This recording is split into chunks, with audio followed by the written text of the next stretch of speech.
The last rays of sunset bathed Trinidad, Colorado in a golden haze as Julia Davenport's fingers danced across the ivory keys of the old upright piano. The year was 1878, and the Silver Dollar Saloon hummed with the usual evening crowd, miners with coal-stained hands, cattle drivers passing through, and local townsfolk seeking respite from the day's labors. Julia's music, a lilting melody that seemed out of place among the raucous laughter and clinking glasses, floated above it all like a bird seeking higher ground. At 22, Julia had been playing at the saloon for nearly a year now. It wasn't the life she had envisioned for herself, but circumstances had a way of reshaping dreams. Her formal education at a music conservatory in Boston had ended abruptly when her father's investments collapsed, leaving the family destitute. With both parents now gone and nowhere else to turn, she had followed her mother's cousin west to Trinidad, only to find upon arrival that the woman had succumbed to influenza just weeks before. "Play something livelier, Miss Julia," called out Barney, the red-faced bartender who had given her this position when he discovered her sleeping in the railway station, her only possession the sheet music tucked inside her valise. Julia nodded and shifted to a ragtime tune, watching as several patrons began to stomp their boots in appreciation.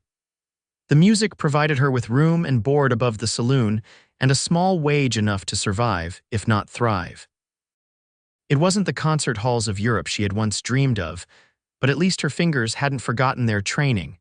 The saloon doors swung open, bringing with them a gust of cool evening air and the silhouette of a tall man. Julia continued playing, accustomed to newcomers, but something about this one drew her attention. Unlike the usual patrons, he didn't immediately approach the bar or join a card game. Instead, he stood motionless just inside the entrance, his face shadowed beneath a wide-brimmed hat, listening. Cole Garrison had not intended to stop in Trinidad that evening. His destination was Pueblo, where a herd of cattle awaited his assessment before purchase. At 30 years old, he had established himself as one of the more successful ranchers in southeastern Colorado, building up the Garrison Ranch from the modest plot of land his father had claimed 20 years earlier.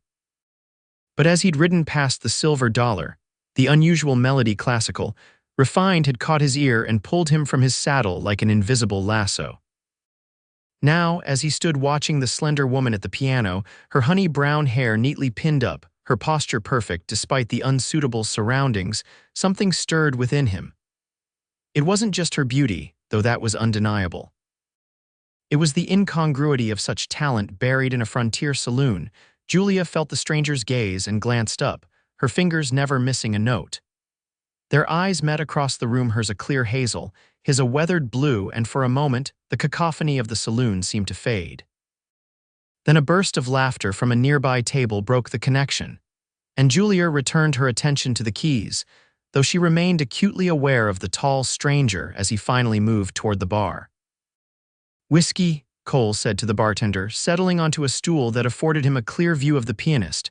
"Passing through?" Barney asked as he poured the amber liquid. "Heading to Pueblo on business," Cole replied, his eyes drifting back to the piano. "Who's the piano player?" Barney followed his gaze. "That's Miss Julia, been here close to a year now, best thing that ever happened to this establishment if you ask me, brings in folks just to listen." Cole nodded slowly. "I can see why." As the evening wore on, Julia cycled through her repertoire popular tunes, classical pieces adapted for the saloon audience, and the folk songs that always garnered approval. Throughout it all, she was conscious of the cowboy at the bar, who nursed his single whiskey and watched her with an intensity that should have made her uncomfortable but somehow didn't. When she finally took her break, stretching fingers that had grown stiff from hours of playing, she was surprised to find him approaching her, hat in hand. "Miss," he said, his voice a deep, pleasant rumble, "I hope you don't mind my saying, but your music is extraordinary." Julia felt warmth rising to her cheeks. "Thank you, Mr. Garrison, Cole Garrison. I have a ranch about 20 miles north of here." "Julia Davenport," she replied, extending her hand as she would in a proper social setting, then immediately feeling foolish for the formality. To her surprise, he took her hand gently, as if they were meeting at a society gathering rather than a frontier saloon. Miss Davenport, forgive my bluntness, but your music doesn't belong here. Julia stiffened, withdrawing her hand. I'm afraid this is where it must reside for now, Mr. Garrison. He shook his head, realizing his misstep. I didn't mean to offend. What I meant was your music belongs in a home, in concert halls, not being drowned out by drunken minors. The unexpected compliment caught her off guard. Most men who approached her in the saloon had far less refined observations to offer. That's kind of you to say, she said carefully. But circumstances have a way of determining our paths, don't they?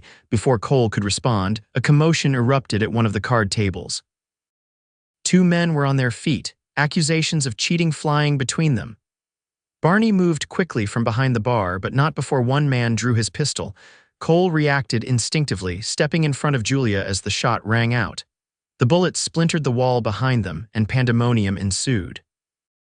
Within moments, the town marshal and his deputy burst through the doors, quickly subduing the gunman. When the chaos subsided, Julia realized she was trembling, her hands clutching the lapels of Cole's jacket where he had shielded her. Are you all right? He asked, his blue eyes searching her face with genuine concern. She nodded, unable to form words for a moment. Yes, thank you. Barney hurried over, face flushed with worry. Miss Julia, perhaps you should retire for the evening. After such a fright, I'll be fine, she insisted, straightening her skirts. The patrons will want music now more than ever to settle their nerves. Cole looked at her with newfound admiration. You're a brave woman, Miss Davenport, she offered a small smile. Not brave, Mr. Garrison.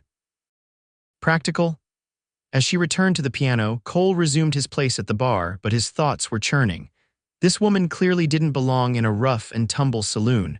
Her talent, her bearing, her very essence spoke of refinement and education. What circumstances, he wondered, had brought her to Trinidad? Julia's fingers found the keys again, this time choosing a soothing melody that gradually calmed the still agitated crowd. As she played, her mind kept returning to Cole Garrison's words, "Your music belongs in a home." Not since leaving Boston had anyone recognized her training or suggested her talents deserved a better showcase. Most people in Trinidad saw her as nothing more than convenient entertainment, a pleasant diversion in a town with few luxuries. When the last patron staggered out and Barney began sweeping up, Cole remained, helping stack chairs despite the bartender's protests. You don't have to do that, Mr. Garrison, Julia said, closing the piano lid. Cole, please. And I know I don't have to, but I'd like to speak with you a moment more if that's all right. Barney raised an eyebrow but said nothing, continuing his cleaning at the far end of the room. What did you want to discuss? Julia asked, gathering her sheet music. Cole seemed to struggle for words, unusual for a man who appeared so self-assured. I have a proposition for you, a proper one, he added quickly, seeing her expression. I'm looking for a music teacher. A music teacher, she repeated, surprised. He nodded, for my sister's children. My sister, Margaret, lives with me at the ranch since her husband died in '75. She has two young ones, 8 and 6, bright as new pennies. They've been asking to learn piano, and we recently acquired one, a good one, shipped all the way from Chicago. And you want me to teach them? Julia asked slowly. Yes, it would be a respectable position, room and board at the ranch, a proper salary. Margaret would welcome another woman's company too, he hesitated.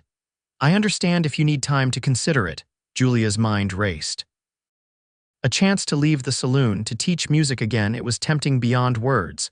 But she had learned the hard way that offers that seemed too good to be true usually were. Why me? She asked directly. You don't know anything about me or my qualifications. Cole's gaze was steady. I know talent when I hear it, and I saw how you handled yourself tonight with dignity despite the circumstances. That tells me enough about your character. Barney, who had been pretending not to listen, finally spoke up. He's right, Miss Julia. This ain't no place for a lady with your upbringing. The Garrison Ranch is respected hereabouts. You should at least consider it. Julia looked between the two men, feeling as though she stood at a crossroads. I would need to visit first, she said finally. See the conditions, meet your sister and the children. Relief washed over Cole's face. Of course, I'll return tomorrow, bring the wagon, you can come for the day, no obligations. After Cole left, Barney helped Julia lock up before she climbed the narrow stairs to her small room above the saloon. Sleep eluded her as she pondered the unexpected turn of events. Could she trust this stranger's offer? Trinidad had taught her caution.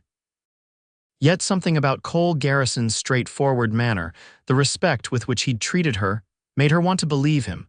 Morning came too quickly, and with it, anxiety. Julia dressed with care in her best day dress, a navy blue cotton with white piping that she'd carefully maintained since her Boston days.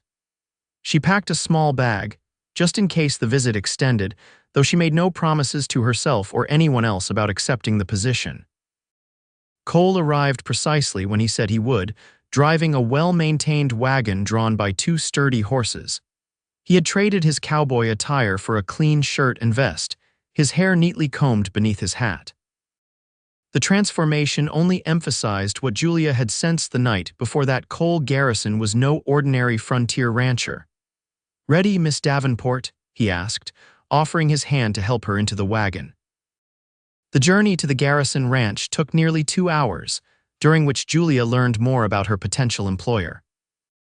Cole had come west with his parents as a boy of 10, had grown up working the land, had fought briefly in the closing days of the Civil War, and had taken over the ranch entirely after his father's death 5 years prior.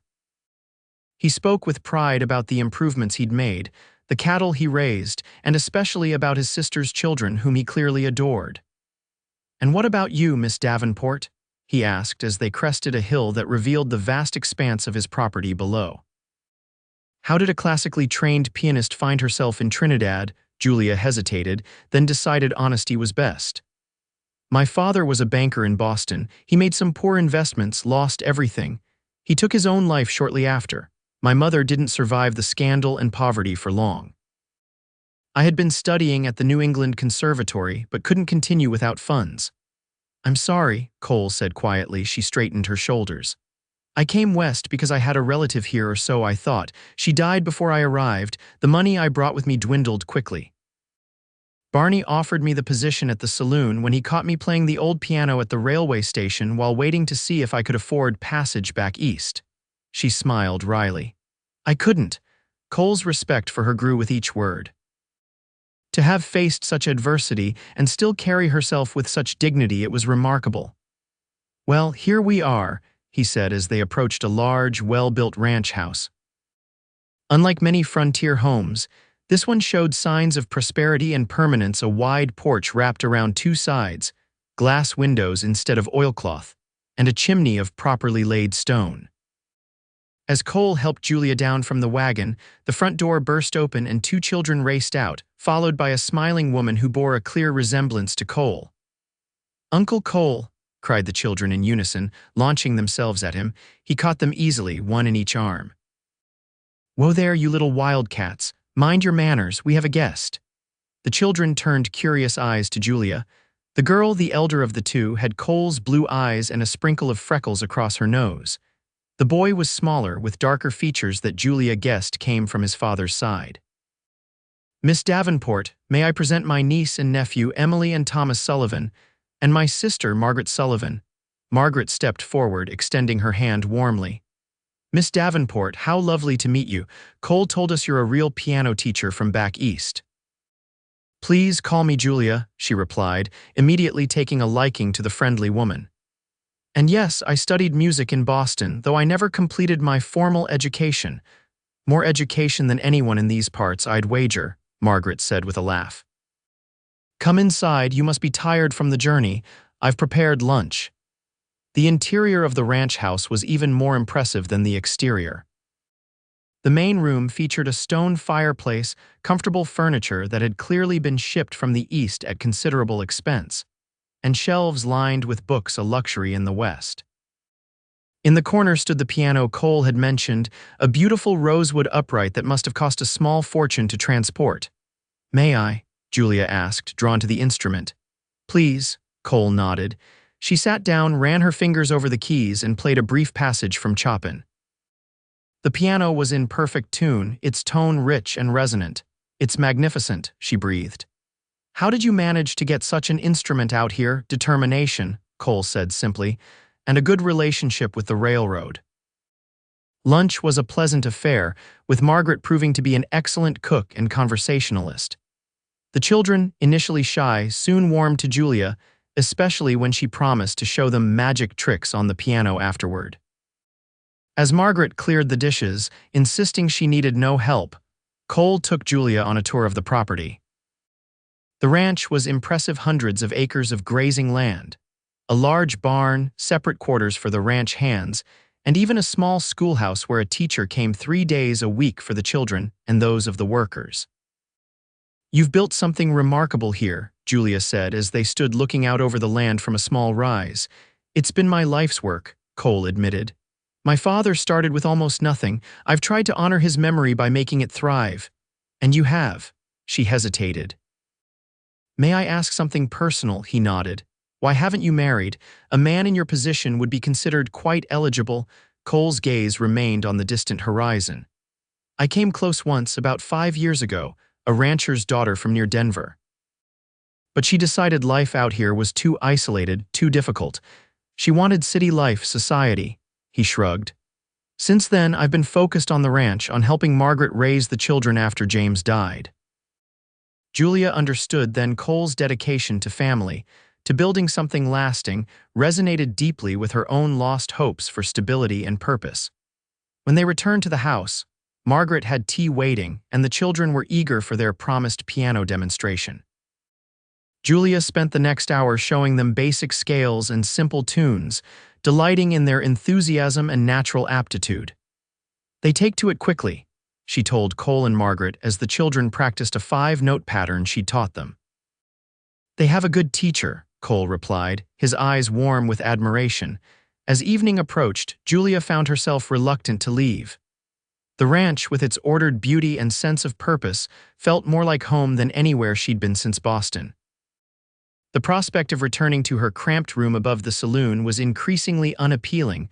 Over dinner, Cole formally offered the position. "You'd have the small guest house as your own quarters. It's just behind the main house, 2 rooms and quite comfortable. Meals with us, of course. 3 lessons a week for each child, and perhaps piano accompaniment when we have Sunday gatherings. In return, room and board, and $20 a month." It was a generous offer, far more than she made at the saloon, with the added benefit of respectability and comfort. "May I see the guest house?" she asked, wanting to be thorough before making her decision. Cole lit a lantern and led her to a small but charming structure about 50 yards from the main house. Inside was a sitting room with a small stove, a comfortable-looking bed with a colorful quilt, a writing desk, and a bookshelf already stocked with volumes. "Margaret prepared it, hoping you'd stay," Cole explained. "There's a water pump just outside, and you're welcome to use the bathing room in the main house whenever you wish." Julia turned slowly, taking it all in. It was more than she had dared to hope for: privacy, comfort, dignity. "I'd like to accept your offer, Mr. Garrison," she said quietly. His face brightened. "Cole, please, and I'm glad, Julia, truly glad." The next day, Cole drove Julia back to Trinidad to collect her belongings. Barney was disappointed to lose his pianist but seemed genuinely happy for her opportunity. "This is what you deserve, Miss Julia," he said as he helped load her trunk into Cole's wagon. "A proper life for a lady." As they drove away from the saloon, Julia felt a curious mixture of emotions: relief at leaving behind the noise and occasional dangers, gratitude for Barney's kindness when she had nowhere else to turn, and nervous anticipation about the new chapter ahead. Life at the Garrison Ranch quickly fell into a pleasant rhythm. The children were eager students, Margaret became a dear friend, and the guest house provided Julia with the first real home she'd had since leaving Boston. 3 times a week, she gave formal lessons, but often the children would beg for extra time at the piano, which she happily provided. On Sundays, she played hymns and popular songs as ranch hands and neighboring families gathered for informal socials. Through it all, her awareness of Cole Garrison grew. She observed his fairness with his workers, his patience with the children, his devotion to the land. He was often busy from dawn till dusk with ranch matters, but he never failed to attend the children's lessons, sitting quietly in the corner of the room, his expression one of peaceful contentment as he listened to the music and watched the children's progress. Autumn arrived, painting the surrounding hills with gold and crimson. One crisp October evening, Julia was playing the piano for her own pleasure after the children had gone to bed. She didn't hear Cole enter until he spoke. "That was beautiful. Beethoven, isn't it?" she startled slightly. "Yes, the Moonlight Sonata. I didn't realize anyone was listening." "I didn't mean to interrupt," he said, moving further into the room. "I just heard the music as I was walking back from checking on a new calf. It reminded me of something my mother used to play." "Your mother was a pianist." He nodded, settling into a chair near the piano.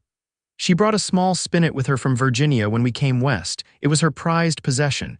She taught me a little, though I was more interested in horses than music at that age." His smile held a touch of regret. "I wish now I'd paid more attention." "It's never too late to learn," Julia suggested. Cole laughed. "These hands are better suited to roping cattle than playing Beethoven, I'm afraid." "Nonsense, show me your hands." Surprised, he extended them. Julia took them in hers, studying the calluses, the strength evident in each finger. "Strong hands are good for piano. You just need to learn how to use them differently." She was suddenly aware of how intimate the gesture was, holding his hands in the quiet evening house. She released them quickly, feeling heat rise to her cheeks. "Perhaps I'll take a lesson someday," Cole said softly, his eyes never leaving her face. The moment was interrupted by Margaret entering with a tray of coffee. "I thought I heard voices. Would either of you like a cup before turning in?"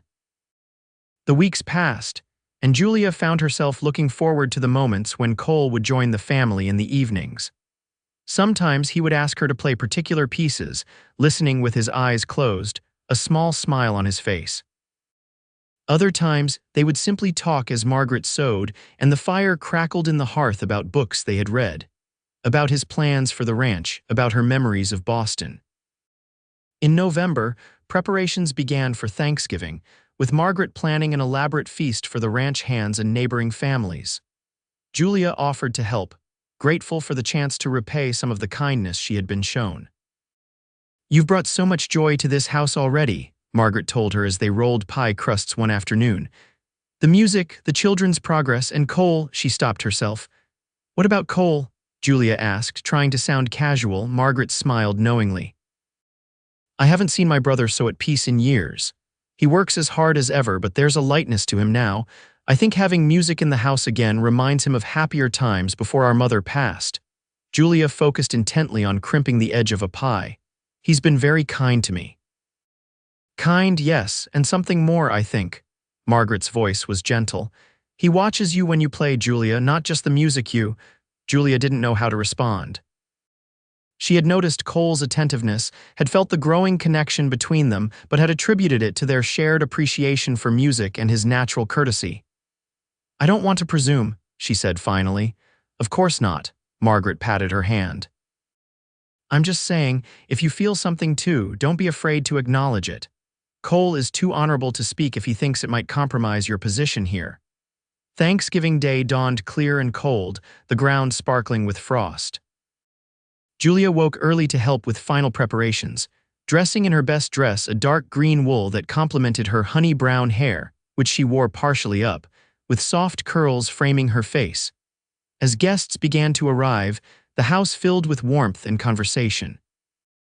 Julia played welcoming tunes on the piano, then joined in helping serve the bountiful meal. Throughout the day, she was conscious of Cole's presence, the way his eyes sought her in the crowd, the smile that seemed reserved just for her. After the feast, as some of the men gathered outside to smoke and the women clustered in the kitchen, Julia slipped away to her guest house for a brief respite from the noise and activity.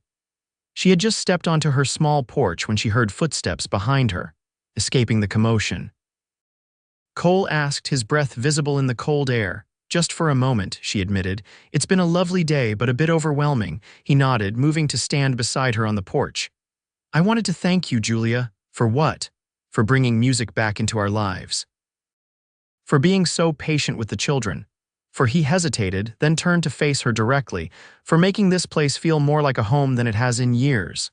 The intensity in his blue eyes made her breath catch. "I should be thanking you," she said softly. "You gave me a chance when most people would have just walked past the saloon." "I couldn't walk past," he said simply. "Not when I heard you play. It was like something calling me home, though I didn't understand it then." He took a step closer, and Julia felt her heart racing. Julia, I know it hasn't been very long, but I find myself thinking about you constantly. Your music, yes, but more than that, your strength, your kindness, the way you've transformed our lives here. Cole, please let me finish. I'm not asking for anything now. I just wanted you to know that my feelings for you have grown beyond admiration for your talent. If you don't feel the same, nothing needs to change.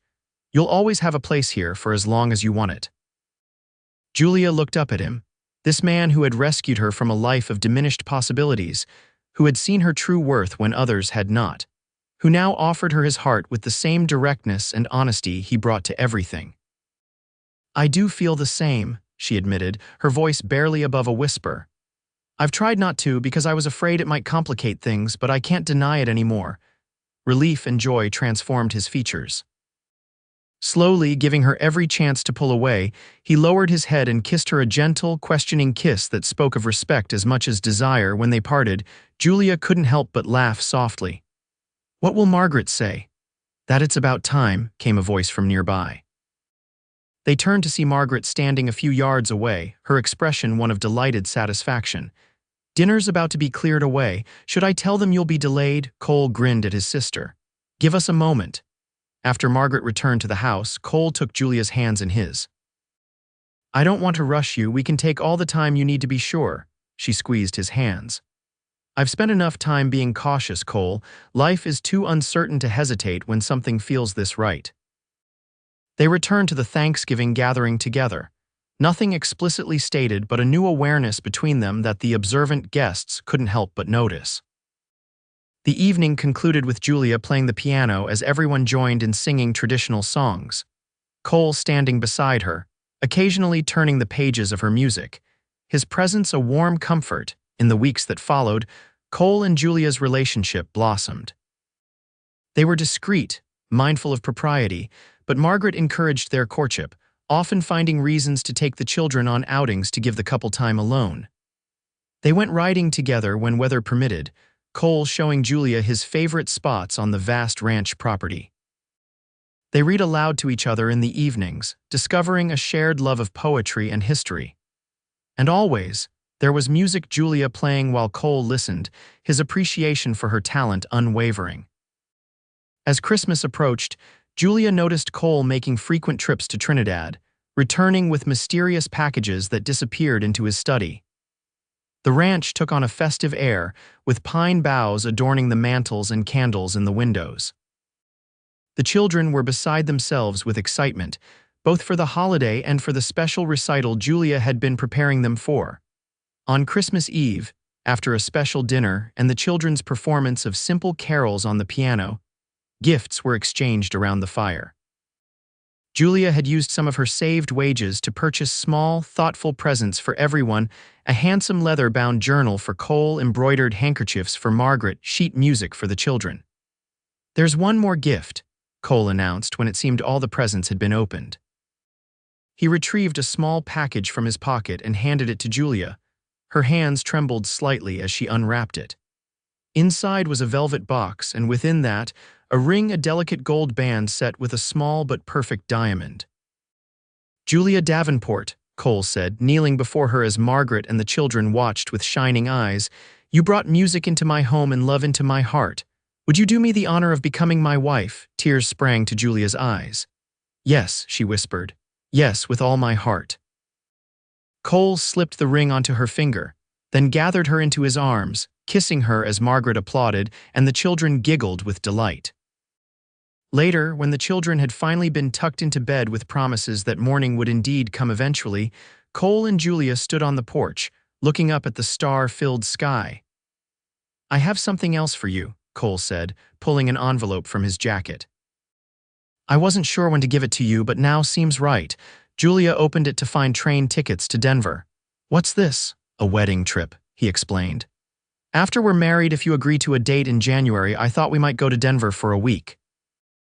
There's a symphony orchestra performing there. I know it's not Boston, but Julia's heart swelled with love for this man who understood so perfectly what would bring her joy. It's perfect, she said, reaching up to touch his face. You're perfect. Hardly that, he chuckled. But I promise to spend my life trying to make you happy, Julia. You already have, she assured him. You said my music belonged in a home. What you didn't realize is that I was looking for a home where I belonged. And you found it, he said softly, drawing her close against the winter cold. This is your home now, always.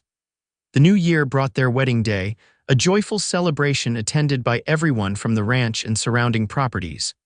Julia wore a gown of ivory satin that Margaret had helped her make, with lace at the collar and cuffs that had once belonged to Cole's mother. Cole, in a new black suit, waited for her at the front of the small church in Trinidad, his face lighting up as she walked toward him on the arm of their neighbor, Mr. Peterson, who had happily agreed to give her away. The Denver trip was everything Julia could have hoped for: elegant accommodations, fine dining, and most importantly, the symphony concert where she sat entranced, her hand clasped tightly in Cole's, tears of joy streaming down her face at the beauty of a full orchestra playing the classical music she had so missed. "Thank you," she whispered to her husband as the final notes faded, "for understanding what this means to me." "Music is part of who you are," he replied simply. "I would never want to diminish that," returning to the ranch as Mrs. Garrison filled Julia with a sense of rightness, of having found her true place in the world. The guest house was converted into a music studio where she continued to teach the children and, gradually, other young people from the area who showed interest and aptitude. Spring came to the Colorado hills, bringing new life and new possibilities. The ranch flourished under Cole's careful management, and the house resonated with music and laughter. In April, Julia confirmed what she had begun to suspect: she was expecting their first child. "A baby," Cole breathed when she told him, his hands gentle on her still flat stomach. "Our child. The next generation of Garrisons," Julia smiled, covering his hands with hers, "to inherit all of this someday. All I care is that he or she inherits your talent and your spirit," Cole said, kissing her tenderly. Margaret was ecstatic at the news, immediately beginning to plan and prepare. "Emily and Thomas will be so excited to have a cousin," she declared. This house was meant for children. As Julia's pregnancy progressed, she continued to play and teach, finding the music soothing for herself and, she fancied, for the child growing within her. Cole was attentive and protective, insisting she rest more than she thought necessary, bringing her wild flowers from his rides around the property, reading to her in the evenings as she sat with her feet up, her hands resting on her expanding middle. In late November, just before Thanksgiving, their son was born after a difficult but ultimately successful labor. They named him Charles James Garrison, Charles for Cole's father, James for Margaret's late husband. "He's perfect," Cole whispered, holding his son for the first time, awe evident in every line of his face. "Look what we've created, Julia," she watched from the bed, exhausted but radiant. "He'll grow up surrounded by love and music," she said, "everything that matters." The years passed, bringing changes and growth. Charles, called Charlie, showed early signs of his mother's musical talent, sitting beside her at the piano before he could even reach the keys properly. When he was 3, a sister joined the family, Elizabeth Margaret Garrison, with her father's blue eyes and her mother's delicate features. The Garrison Ranch prospered, expanding its operations and becoming one of the most successful in the region. Cole's fair business practices and forward-thinking methods earned him respect throughout Colorado. Julia's music school grew as well, eventually occupying a purpose-built structure on the property where students from as far as Pueblo came for lessons.